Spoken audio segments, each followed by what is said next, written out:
Bill Kristol here, editor-at-large of the Bulwark. Very pleased to be joined by General Mark Hertling, a frequent contributor to the Bulwark and also to our podcast, and really a wonderful voice of experience and good judgment on not just on military things, foreign policy and life in general, but especially, of course, military things, given your experience.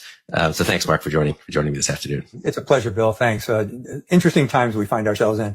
So I thought of you. I wanted to do this because I read just like yesterday about the early retirement, apparently, of Admiral Albert Halsey, the four-star flag officer in charge of Southern Command, and very unusual, I think. Well, you'll tell me, but announcing that his resignation less than a year into what's normally a 3-year posting, I believe, and certainly a position that's the very height of the military ladder, being a combatant commander. So say a little bit about what the position is and how struck you are by that news.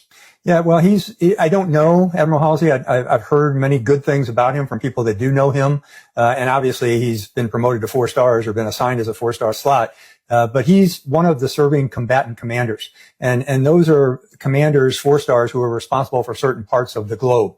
There's European Command, there's Indo-Pacific Command, there's Central Command, which has the Middle East.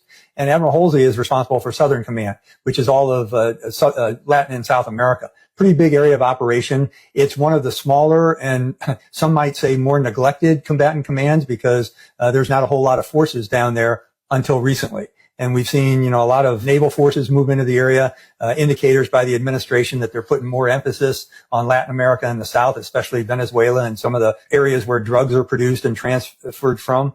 This particular command, Bill, is more of what has been known in the past as a theater security cooperation command.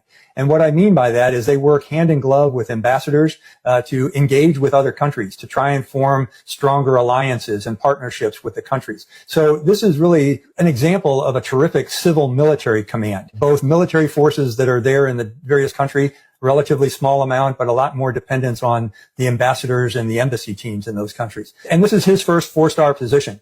And I think I should clarify something in terms of both 3 and 4-star generals. Not a whole lot of Americans know this, but they are not just promoted. They are promoted for a specific position.